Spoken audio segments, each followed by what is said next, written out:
Hey guys, എൻ്റെ പേര് Robin Lawrence. നമ്മുടെ ചാനലിലെ ഏറ്റവും ഇമ്പോർട്ടൻ്റ് ആയിട്ടുള്ള സെഗ്മെൻറ്റുകളിലൊന്നായ ബുക്ക് റിവ്യൂ ആയിട്ടാണ് ഇന്ന് വന്നിരിക്കുന്നത്. നമ്മൾ ഇന്ന് റിവ്യൂ ചെയ്യാൻ പോകുന്ന book how to win friends and influence people.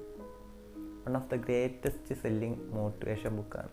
അതായത് ഇത് മോട്ടിവേഷൻ്റെ ഏതൊരു ലിസ്റ്റ് എടുത്ത് നോക്കിയാലും, അതായത് മോട്ടിവേഷൻ ബുക്കുകളുടെ ഏതൊരു ലിസ്റ്റ് എടുത്ത് നോക്കിയാലും ഈ ബുക്ക് ഉണ്ടാവാതിരിക്കില്ല. അത്രയ്ക്ക് 32 മില്യൺ കോപ്പീസിൽ കൂടുതൽ വിറ്റ ഒരു ബുക്കിനെ പറ്റിയുള്ള റിവ്യൂ ആയിട്ടാണ് ഇന്ന് വന്നിരിക്കുന്നത്. സോ നമുക്ക് നേരെ റിവ്യൂയിലേക്ക് പോകാം.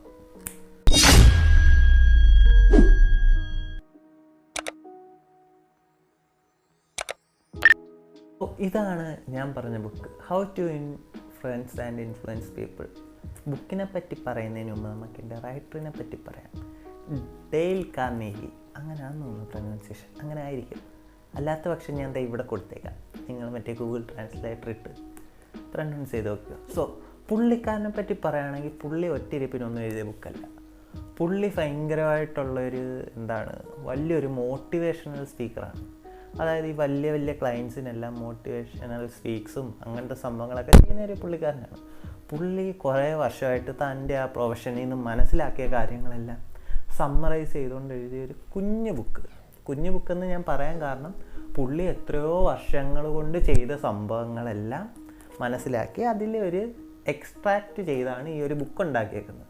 ഞാൻ നോർമലി മോട്ടിവേഷണൽ ബുക്സ് ഒന്നും വായിക്കുന്ന കൂട്ടത്തിലുള്ള ഒരാളല്ലായിരുന്നു. അപ്പം ഈ ടെക്സ്റ്റ് വാങ്ങാൻ എനിക്ക് ഭയങ്കരമായിട്ട് വലിയൊരു റീസൺ എന്താണെന്ന് വെച്ച് കഴിഞ്ഞാൽ ഞാൻ പ്ലസ് ടു കഴിയുന്ന ടൈമിലൊക്കെ ഞാൻ ഇച്ചിരി ഷൈ ആയിട്ടുള്ള പേഴ്സണായിരുന്നു. അതായത് വലിയ ക്രൗഡിനെ ഒന്നും അഡ്രസ്സ് ചെയ്യാനും പെട്ടെന്ന് ഒരാളെ കണ്ട് കയറി ഇടപെട്ട് സംസാരിക്കാനും ഒക്കെ കഴിവില്ലാത്ത ഒരാളായിരുന്നു. സോ ബേസിക്കലി എൻ്റെ ഒരു സ്വഭാവം വെച്ച് അത് മാറ്റിയെടുക്കാനാണെങ്കിൽ ഭയങ്കര പാടായിരുന്നു. അപ്പം ഞാൻ അതിനുള്ള സൊല്യൂഷൻ നേടി. അപ്പം നമുക്ക് അന്നത്തെ ടൈമിലൊക്കെ ഇങ്ങനത്തെ സോഷ്യൽ മീഡിയസ് എല്ലാം അങ്ങ് വരുന്ന ടൈമാണ്.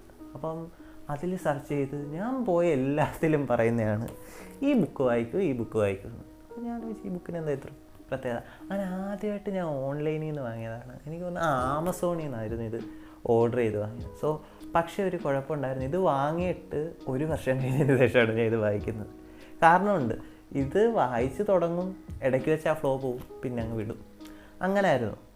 അങ്ങനെ കോവിഡിൻ്റെ ടൈമും കൂടെ ആയിരുന്നുകൊണ്ട് സമയമുണ്ടല്ലോ. അങ്ങനെ കുറേ നാളിതെൻ്റെ ഷെൽഫിലിരുന്നു, പൊടിയൊക്കെ പിടിച്ചിരുന്ന്. അങ്ങനെ ഒരു ദിവസം ഞാൻ ഇങ്ങനെ വെറുതെ എടുത്ത് വായിച്ചു നോക്കി.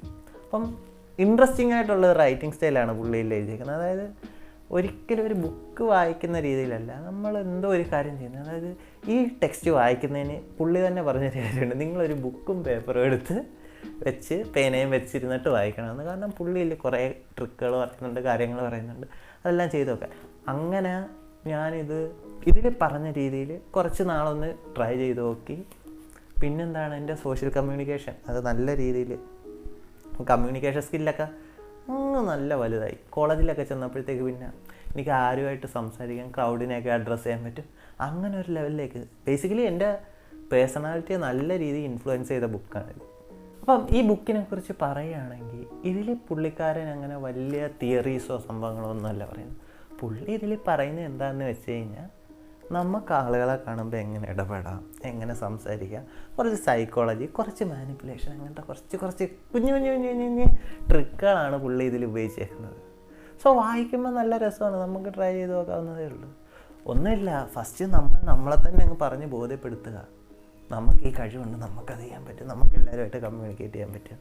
എന്നിട്ട് നമ്മൾ ആളുകളെ കാണുമ്പോൾ എങ്ങനെ പെരുമാറണം, കുറച്ച് മാനേഴ്സ് സംഭവങ്ങൾ, അങ്ങനത്തെ കുറച്ചെന്നല്ല, ഒരു മനുഷ്യന് ഏറ്റവും അത്യാവശ്യമായിട്ട് വേണ്ട കാര്യങ്ങളാണ് ഈ ബുക്കിനകത്ത് പുള്ളി പറഞ്ഞേക്കുന്നത്. അപ്പോൾ എന്നോട് ആരും ഒരു ബുക്ക് സജസ്റ്റ് ചെയ്യാൻ പറഞ്ഞാലും മോട്ടിവേഷനും സെൽഫ് ഹെൽപ്പിനും വേണ്ടി സജസ്റ്റ് ചെയ്യാൻ പറയുകയാണെങ്കിൽ ഞാൻ തീർച്ചയായിട്ടും how to win friends and influence people എന്ന് പറയുന്ന ഈ ഒരു ടെക്സ്റ്റേ പറയത്തുള്ളൂ. കാരണം ഇത് മതി. മോട്ടിവേഷൻ ഇൻഡസ്ട്രി എന്ന് പറയുന്നത് ഒരു വലിയ നെക്സസ് ആണ്. അതായത് ഡെയിലി ഇറങ്ങുക മോട്ടിവേഷൻ, ഇത് മോട്ടിവേഷൻ വേണ്ടെങ്കിൽ പോലും നമ്മൾ വാങ്ങിച്ച് പൈസ ചിലവാക്കി വായിച്ചു കഴിഞ്ഞാൽ അതിലൊരു തേങ്ങ ഉണ്ടാവില്ല. പക്ഷേ ഈ ഒരു ബുക്കില്ലേ, ഇത് വർത്തായിട്ടുള്ള കാര്യമാണ്. പിന്നെ എന്തോ 300 രൂപ അടുപ്പിച്ചെന്തോ ആയിരുന്നു ആ ടൈമിലുള്ള പ്രൈസ്. ഇപ്പോഴത്തെ കറക്റ്റ് പ്രൈസ് എനിക്കറിയില്ല. ഓൺലൈനായിട്ട് വാങ്ങാനും ഓഫ്ലൈനായിട്ട് വാങ്ങാനും അവൈലബിൾ ആയിട്ടുള്ള ടെസ്റ്റാണ്. താല്പര്യമുള്ളവർക്കെല്ലാം വാങ്ങിച്ചു നോക്കാം. താല്പര്യമുള്ളവരല്ല, ഞാൻ പറയാമല്ലോ, ഉള്ളത് പറയാം. നിങ്ങളൊരു +2 ഒക്കെ കഴിഞ്ഞിരിക്കുന്ന കുട്ടിയാണ്, തീർച്ചയായിട്ടും വായിച്ചു നോക്കുക. കാരണം ക്യാമ്പസ് ലൈഫ്, നമ്മൾ സൊസൈറ്റി ആയിട്ട് ഇൻട്രാക്ട് ചെയ്യാൻ പോകുന്നത് അതൊക്കെ +2 കഴിഞ്ഞ് കഴിഞ്ഞാൽ വേറെ രീതിയിലായിരിക്കും. സോ അതിനെല്ലാം ഹെൽപ്പ് ചെയ്യുന്നൊരു ബുക്കാണ്, എല്ലാവർക്കും സജസ്റ്റ് ചെയ്യുന്നൊരു സാധനമാണ്, നല്ല അടിപൊളി സാധനമാണ്, എല്ലാവരും വായിക്കുക. നല്ല കിടിലം ബുക്കാണ്. ഇത് വായിച്ചിട്ട് നിങ്ങൾ ഇതിൽ പറയുന്ന രീതിയിലൊക്കെ ഒന്ന് ട്രൈ ചെയ്ത് നോക്കിയിട്ടുണ്ടല്ലോ, നമ്മുടെ ലൈഫിൻ്റെ ആ ഒരു ഫ്ലോ ഇല്ല, അത് തന്നെ വേറെ രീതിയിലായിപ്പോൾ. സോ തീർച്ചയായിട്ടും വായിക്കുക, ഞാൻ എല്ലാവർക്കും സജസ്റ്റ് ചെയ്യുന്ന ബുക്കാണ്. മറ്റൊരു ബുക്ക് റിവ്യൂ ആയിട്ട് വരുന്നവരെ ബൈ.